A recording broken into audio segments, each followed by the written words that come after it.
Please welcome the Kids in the Hall.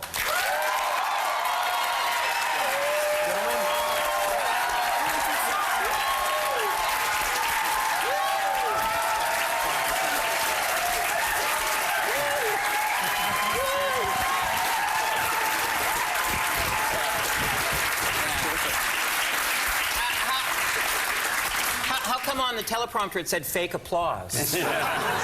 Well, normally we don't have to do that, but we told them. You brought it in tonight. Touche! Nice to see you. Touche! Well played. Nice to see you, fellas. Thanks for coming. Now it says blanked. Because now it's all off the cuff. Now it's just all off. conversation. Oh, all right. That's what we do. This is the part where we talk. You were going to go blank and just stare at us for the next 20 minutes. Often that happens, Dave. Often that happens. I've done that to you. No, you've actually Just been stared good. at you. Oh, we'll come back and talk to him. You guys have done reunions and you've done performances since the television show went away. But how do you? You've got a new TV series. You've done television shows. Okay. You've done performances. Normally, Mr. McDonald has an ear horn. Okay. Normally, Mr. McDonald has an ear A horn. new TV series. How'd you get to here to be at this place? Well, I think the short answer is we didn't want to be the Beach Boys. As much as Don't we smile. That sounds are two brilliant albums. They really are. But I mean, what the Beach Boys became, which is There are music nerds all across the country going, oh! another reason I hate McCullough. First the Doors, now the Beach Boys. Is that we've sustained ourselves as an entity by touring for the last 10 years, and the last tour was really fun because we wrote a bunch of new material. But we didn't want to be just known for the Head Crusher and Chicken Lady and any other Mark characters. Characters, yeah.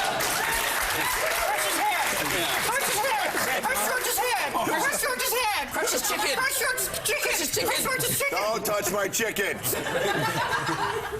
So we wanted to lay down something and put it back into culture, and that's what we did. That's right. Well, it's a challenging thing, right? When you're trying to find another way to play with the same characters that you've worked with and add some new ones. Was it an easy process to get to this television show? Yes, actually. It really was. It started out we were talking after we'd done some writing of new stuff, we realized we still liked writing together. So we were talking about ideas for films, and one of the ideas was The Death Comes to Town, which these three, I believe, took and started working on, and it expanded in their minds to a miniseries. In our minds. Yeah. You know what I mean? Yeah. In our minds. Hey, there are parts of this. I watched the first 2 episodes, and there are parts where I thought, I wonder if they were stoned when they wrote that scene. Actually, sadly, no. Sadly, no. Just get up at early in the morning. We're stoned now. Yeah. Two of us loved the drugs in the old days. Dave, please, Dave. And some of us liked their liquor. Some of us like to mix. They wouldn't have a picture of my liver. There's no way they could get that. No way. Let's go to a picture of his liver right now. There it is right there. Wow, that is an X-ray. But where did this idea come from? Because the idea of a murder in a small town and all the characters that play a role, and that's a classic story. It's an Agatha Christie, but it's done this way. How did you get to the story? It's from an old Stephen Leacock story, I think. It's called Death Comes to Town, and it was an 8-part miniseries on the CBC in the early 40s, starring Tommy Hunter. No, it was actually an image I had, which was Death gets off a Greyhound bus in a small, weird town, and what happens? And, as a writing engine, that seemed really interesting to us. Why was Death there? Who is going to die? What happens while he's in town? And, it didn't write itself. And but why didn't he fly in? Right. Yeah. I did, yeah. Maybe he's deaf. He can afford to fly, right? Sure, or he could just appear, which is another thought. Yes. But the A lot of air miles. He does care. what happened to your voice? What happened to his voice? Oh, can I explain? Yeah. Oh. Kevin, Scott is preparing for his one-man show, B. Arthur, The Final Days.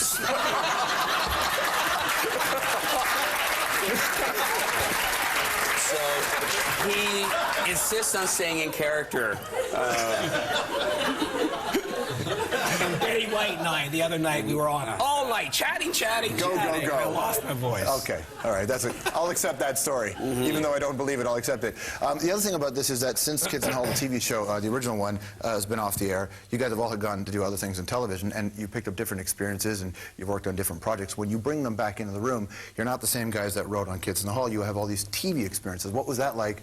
Because you've written television shows. You guys have written television shows and been on them. What was that like trying to get this show to work with this dynamic? Well, the dynamic's kind of the same. I mean, it's still in a way like we're still kind of 20, and the arguments are there. It's just like that old comics joke, you know. Instead of having the full argument, we just say number 17. You know. And you know which fight to have. Yeah. Yeah, well, 14. Yeah. Well, 12. Oh my God, not 2 12. times 12. 12 in your ass. No, you really were asking for that. Sorry, 14. Yeah, that's all right. It's all right at 12. You know, we all had sort of different kinds of experiences. The fun thing was just coming back with, like, you know, better muscles, but it was really the same dynamic. By that he means comedy muscles. Comedy muscles. Clearly. Kegel muscles. Not Kegel muscles? Yeah, no. The physical muscles. We don't take steroids, George. We work out for Don't this. take steroids.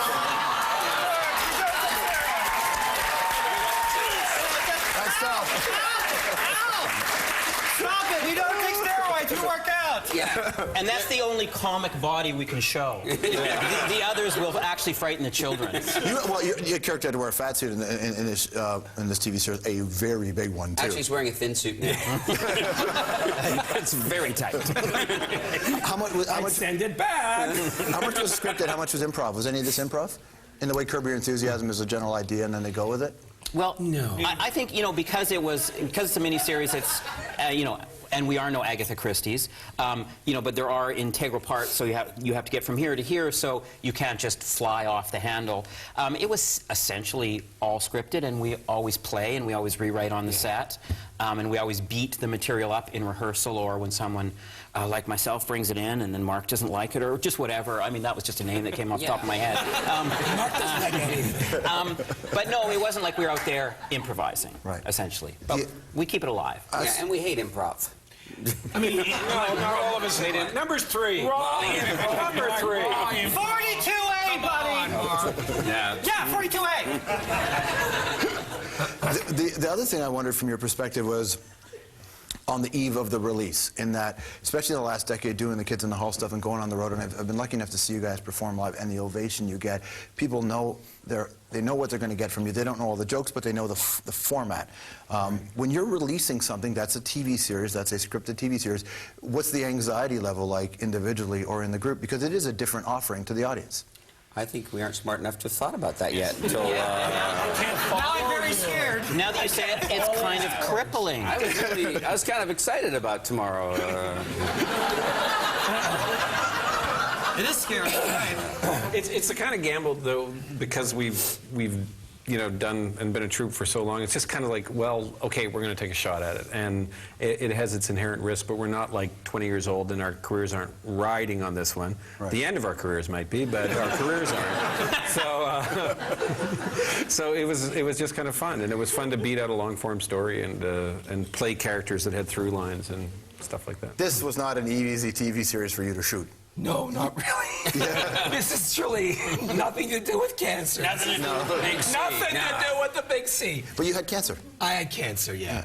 And it was something, I mean, a remarkable job keeping it quiet. Like, very few people knew about this, but you were shooting... Oh, I told everybody. Nobody cares in Canada. We just can't get any People press. really, I told everybody. Yeah. He had one day where he was going to, like, actually keep it low, and I can't tell anyone. And then the next day is like, tell Mike Myers that he can send me flowers. Get Lorne Michaels on the phone. I think he needs to know. I'm curious how you told these guys. Mark told me. I told, it was Kevin and Bruce, I told first because we were the ones beating out the story in Los It Angeles. actually came in the beginning of the writing process where we were breaking the story, and Scott had been getting a bit sick and a bit weirder than normal. And so he started to get... First sign of So we knew that cancer. there was some health issue going on, and then, yeah, it came later that it was that.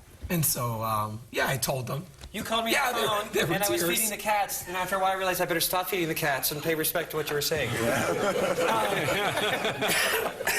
Yeah, it was... Kevin came back to the phone and said, so, cancer. Go on. So yeah, so it was right after the first process when we were beating the story up, and then I got sick in March, and then I had to kind of be thrown overboard for a while while we continued working. And my only, you know, it was definitely difficult, but the thing about the series was that the whole time I was going through chemotherapy, all I was looking forward to was being with these jack-offs. Well, and also I think it was doubly hard for Scott in a sense because it was death comes to town. Yeah, And that's you know, and Absolutely, right?